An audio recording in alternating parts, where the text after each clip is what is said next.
Today I'm going to make my biryani recipe.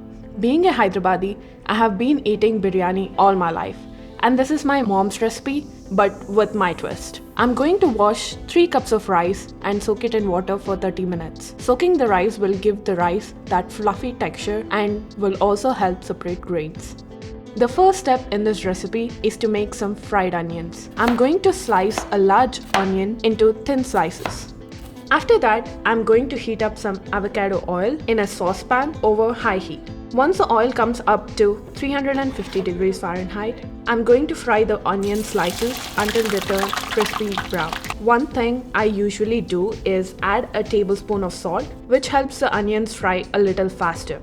After that, I'm going to take the fried onion slices out of the oil and reserve the oil for use later. Next, I'll be preparing the chicken. For this recipe, I'll be using a combination of white and dark meat. Here's about 1.5 pounds of boneless chicken breast, a couple of boneless chicken thighs, and 2 drumsticks. I'm going to slice them into bite-sized chunks, and specifically for the chicken drums, I'm going to cut some slits on the meat so that it cooks evenly. And in a large bowl, I'm going to combine the chicken pieces along with 1.5 cups of plain yogurt, 4 Thai chilies that are thinly sliced, 3 tablespoons of paprika, a quarter teaspoon of turmeric, 2 tablespoons of ginger garlic paste, 1.5 tablespoon of salt. I'm going to give this a quick mix.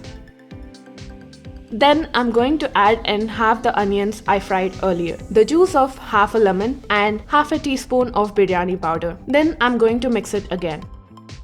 And here's a little secret of mine. I also combine about 4 tablespoons of oil I fried the sliced onions in. This will make the chicken soft and infuse an onion flavor in it. Oh, I forgot to add the coriander powder. So I'm going to add 3 tablespoons of it into the chicken marinade, and then I'm going to mix it thoroughly again. After that's done, I'm going to cover it and put it aside for about an hour. Next up, I'm going to bring about 9 cups of water to a boil. Generally, the rice to water ratio is 1 to 2, but for biryani, it is a 1 to 3 ratio. To the water, I'm going to add in 3 tablespoons of cumin seeds, 2 bay leaves, 1 cinnamon stick that is broken in half, 3 pieces of black stone flour, 5 cardamom pods, 6 cloves, half a bunch of chopped mint, half a cup of chopped coriander, and 1.5 tablespoons of salt. Once the water comes up to a boil, I'm going to drain the rice we have been soaking for 30 minutes and put the rice into the boiling water.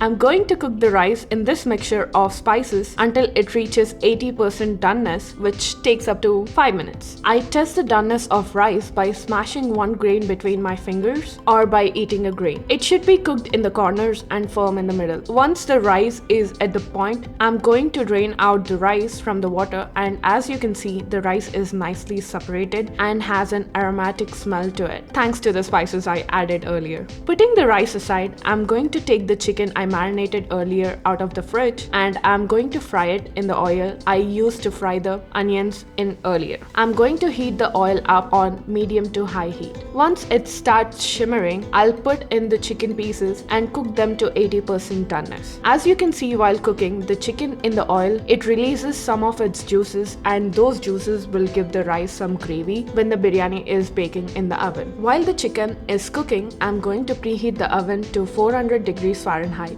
And once my chicken is cooked to 80% doneness, I'll take my Dutch oven and grease it with ghee. The ghee will bring out that Indian flavor. After that, I'm going to assemble my biryani. The chicken goes in first, and then I'm going to cover it with a layer of rice and top it with fried onions, chopped coriander, and mint leaves. And I'm going to repeat that in a second layer. Top it off with a little bit of ghee to maintain the moistness. When my mom cooks this, she also layers slices of tomatoes to give that biryani that tangy flavor, but I don't do it, so I usually skip it. Once everything is properly layered, I'm going to cover the Dutch oven with foil and bake it in the oven for 16 minutes. After that, the chicken and rice will be fully cooked. To finish up the cooking process for the biryani, I'm going to turn on the broiler on low for about 6 minutes. Broiling the biryani will give the chicken a chewy texture but will retain the moistness of the chicken. Once Once the biryani is done broiling, I'm going to take it out of the oven and let it rest for about 30 minutes to let the flours melt with each other. And there you have it. The biryani is ready to eat. But real foodies know that whether it's biryani or pizza, it tastes better the next day. That is because all the flavors will be absorbed by the chicken and rice better. So how do you usually serve this? Like, you just serve one bowl for me? Generally, Indians eat it in a plate. Okay. But it's a typical Asian way to eat it in a bowl. Yeah. So either works, but let's do it in the bowl today. Okay. So basically, just try to scoop up because the chicken's in the bottom, try to scoop up in the bottom. This is my first time trying your biryani, so like, let me see. Let me get everything.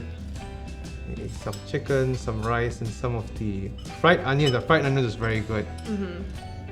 Try. I'm waiting. It's very good, and I think the salt level was just about right. And I was expecting it to be more spicy because you had like, I think so 4 Thai chili peppers, but the spice isn't really that spicy. I like it a lot. The chicken is very moist, very tender. I can definitely taste the hint of that ghee that you add in the bottom and also on the top there. And I can taste that. It tastes very good. I think the gravy is just about right. I think so. Instead I was asking you like what the gravy was for, and like I think so it kind of makes sense here. It does cover a good amount of rice here. So how many times have you made this biryani recipe? Countless times, I would say. I can't count exactly, but I was never cooking in India. My mom is the head chef and we are like chopping vegetables on the side. But I'm a keen observer, so I used to observe her cooking and I tried it myself when I came to US. So first time when you're boiling the rice, salt is an important factor. If you do not put the salt at that stage, you're not gonna get this flavor out of it. So that was the fault when I was first cooking it. When I found that fault, I mixed the salt at last, which made the rice sticky and not separate and fluffy texture as the spoon. It wasn't impressive, but when I added salt, it was eventually tasting good, but it missed the texture. Yeah, I definitely noticed that throughout the whole process you were adding salt towards. I was saying like, interesting thing. Usually I expect that when you're cooking rice, you don't add too much salt, but you add quite a bit of salt there. But I think so it made sense. The rice, even without the gravy, it does taste really delicious because I think you melded it with the spices and all. Right. Very, very tasty here. So what are the kind of protein that you usually cook with this other than chicken? So apart from chicken, you can also use it with egg. We also make fish biryani, lamb biryani, prawns biryani. To cook lamb, you need to extract the fat. So you boil the lamb and then mix it with the spices. And fish is so tender that you have to place the base really carefully. It's a similar process, but it's just the small changes. So typically, how long does it usually take for you to cook this if you were cooking it at your home without cameras pointing at you? How long would it take? If the camera is not involved, it's generally 2 hours because frying the onions takes a lot of time. And you have to adjust the temperature, you have to make sure that the onion is not burned. I would say like multitasking is the key role here. You have to plan your onions, you have to plan your marination, and when doing that, you have to boil your rice and oven on. So basically, as I heard, like a lot of multitasking when you're actually doing yourself. Because versus here, like when we were shooting this video in particular, I wanted things to be going in a certain flow and I wanted to get B-roll of the footage of the actual cooking. So I think that kind of slowed it down. But I think so the end result tasted really good. Usually for yourself, how spicy or how much extra chilies do you usually add? I'll keep the Thai chilies the same because it's just for the presentation and a little bit of spice, but I would add extra paprika and salt to balance that. Paprika, I would add probably like an extra 3 tablespoons. If you're adding 3 tablespoons of paprika, make sure you add at least 1.5 tablespoon of salt extra. Yeah, one thing I noticed about this also in particular, you never add any kind of sugar, but I think so the sugar from the actual fried onions actually went into that. It's slightly sweet on the sweet side. Right. So that was very nice, a good balance really. I think so. I introduced you to the Instant Pot. You bought an Instant Pot because I introduced you. Yes, So I did. how would you make this in an Instant Pot? I know this one requires you to be, throughout the process, we mixed it between like multiple containers. So in the Instant Pot, I would directly fry my onions, take half of the fried onions out. In the same container, I would take my chicken, cook it, and then layer my rice on top. It is the same process, but you have to change between saute mode, then broil mode, and pressure cook mode. That's the only difference when you're cooking it in Instant Pot. Okay. So have you cooked it in Instant Pot before?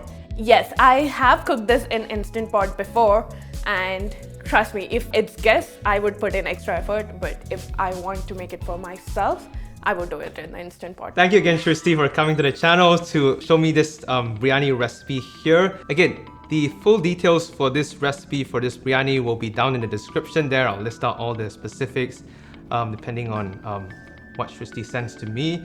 But according to her, when she was cooking, she was just like eyeballing it to a sense that I think so it's Asian cooking style. We don't really want to put everything in terms of a measurement, but I'll try my best to get some of those specific ingredients and put them down in the video description below. Thank you for watching, and I hope to see you very soon in the next video. And hopefully I'll be able to get Shristi to come back to cook something else again. We'll see about that, no promises.